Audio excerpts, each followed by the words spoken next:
पुणे आणि छत्रपती संभाजीनगरमध्ये एमपीएससीच्या विद्यार्थ्यांनी आंदोलनाचा पवित्रा घेतलाय। विविध पदांसाठीच्या परीक्षा एकाच दिवशी जाहीर करण्याचा मुद्दा असो की पोलीस उपनिरीक्षक पदासाठी जागा वाढवण्याचा मुद्दा, एमपीएससी विद्यार्थ्यांनी पुन्हा एल्गार पुकारलाय।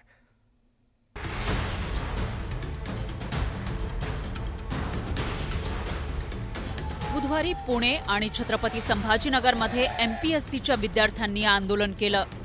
एमपीएससीच्या पूर्व परीक्षेच्या निकालातील गोंधळ आणि प्रक्रियेमध्ये पारदर्शकतेच्या अभावामुळे हे विद्यार्थी रस्त्यावर उतरले होते। कट ऑफपेक्षा अधिक गुण मिळवून सुद्धा गुणवत्ता यादीत स्थान न मिळाल्यानं विद्यार्थ्यांमध्ये तीव्र नाराजी आहे।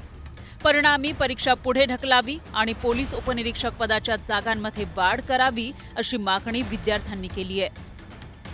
प्रामुख्याने आमच्या दोन मागण्या आहेत। जी राज्यसेवा परीक्षा 26 एप्रिलला येऊ घातली आहे ती 45 दिवसांनी पुढे ढकलावी, आणि दुसरी अशी मागणी आहे की कंबाईनच्या जागा ज्या सध्या खूपच कमी आहे ते वाढवण्यात याव्यात। आम्ही स्वतः 4-4, 5-5 वर्ष अभ्यास करतो, एवढे रात्रंदिवस लायब्ररीमध्ये स्टडी करतो। आम्ही पुण्यामध्ये राहतो, इकडे येऊन आमचा खर्च महिन्याला 10 ते 12 हजार रुपये खर्च होत असतो।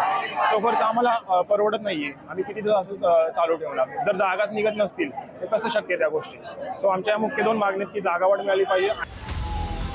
पुण्याप्रमाणे छत्रपती संभाजीनगरमध्येही एमपीएससीच्या विद्यार्थ्यांनी जवळपास 2 तास ठिय्या आंदोलन केलं।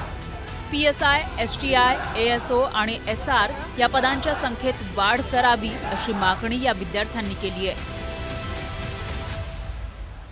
आता 2025 मध्ये कुठेतरी एक्झाम होते आणि त्यामध्ये एकदम तुटपुंजा जागा काढलेल्या आहेत। ज्या जागेचं मागणीपत्र भरपूर असतानाही सरकारने थोड्याफार जागा काढून मुलांची बोळवण केलेली आहे। त्याबद्दल आम्ही सरकारकडे एकच मागणी करत आहोत की सरकारने 2024च्या ज्या कंबाईन ग्रुप बी आणि ग्रुप सी मध्ये भरघोस अशी जागांची वाढ केली पाहिजे। सरकारने जागा वाढायला पाहिजे सर, कारण की जागा जर आहेत तर त्या विद्यार्थ्यांच्या हक्कांच्या जागा आहेत। तर मुलं जर एवढे प्रयत्न करतात तर त्यांच्या प्रयत्नाला यश मिळण्यासाठी त्यांनी जागा वाढवायला पाहिजे। राज्यात एमपीएससीची तयारी करणाऱ्यांची संख्या मोठी आहे। घरदार सोडून हे विद्यार्थी पुणे, मुंबईसारख्या मोठ्या शहरात राहतात। 2-2, 3-3 वर्ष विद्यार्थी जीव तोडून अभ्यास करतात, पण एमपीएससीच्या भोंगळ कारभारामुळे या विद्यार्थ्यांचं भवितव्य टांगणीला लागल्याचं चित्र आहे।